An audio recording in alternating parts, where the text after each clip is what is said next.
Good morning and welcome to Mountain Harmony Gardening, everyone. I am Kristen.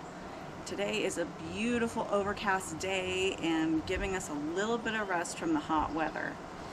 And today I want to talk to you about what we do to water in our really dry climate.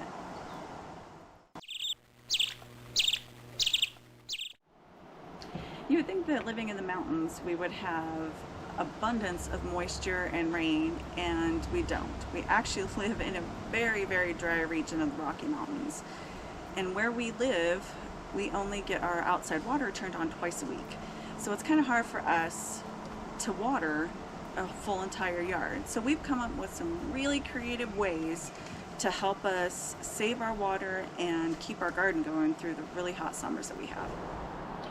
One of the first things that we did when we moved in here was we actually started removing our lawn. And I decided that I wanted to put in more flower beds and trees and shrubs so that we didn't have to water as much.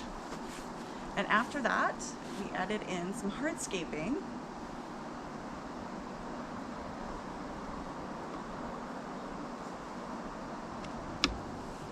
And that really helps cutting down on watering.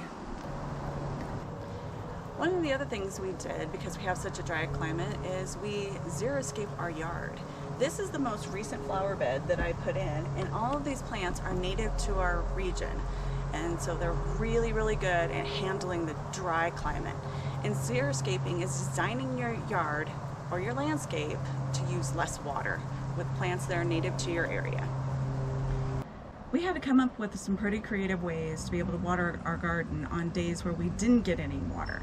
We saw on YouTube how some other people were using these barrels in creative ways to either catch rain or to make a whole entire water system themselves. Some hooked it up to drip irrigation.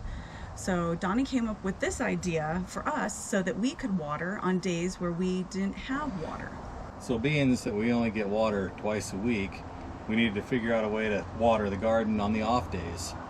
I seen these kits at our local hardware store that you can buy. I can't remember, probably around $12. And you just drill a hole in a regular trash barrel. I wanted a bigger one, so I had to, but they didn't have it. I had to get a 33 galloner.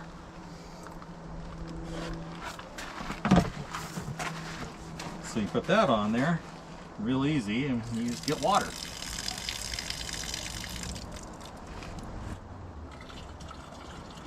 This system has made it really easy for Donnie, Sebastian, and I to get our garden watered on the days that we do not get any water.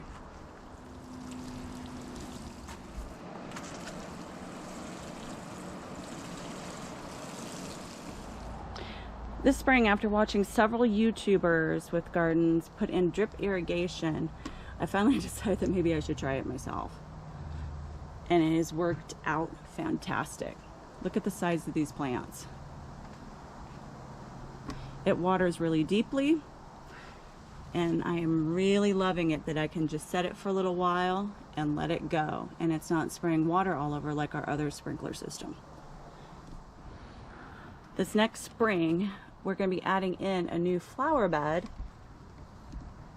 and I'm going to add in a whole nother one of these because you also don't have to water as often. The other thing that I did, I didn't even realize saved water. I was doing it to try to help keep down the weeds, was mulch. And I have tried many different types of mulch over the year. For me, the best mulch that I have found is shredded bark. And I make sure that it is not the colored stuff because I do not want dyes going into my food plants. The other thing that we also do in the yard is I use lava rocks. That's under my big tree that you saw last week up front. I have also tried straw, shredded straw, and I've used leaves. So another great way is to chop and drop. Whenever I am pruning up my sunflowers, I will cut off the leaves and then I will put them in the garden. That way they decompose and add a little bit back to the soil. I also found when I was using straw that I'm actually allergic to straw.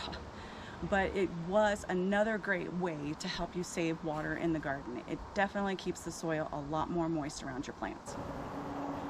Another great thing besides mulch is to actually use your plants to cover your ground.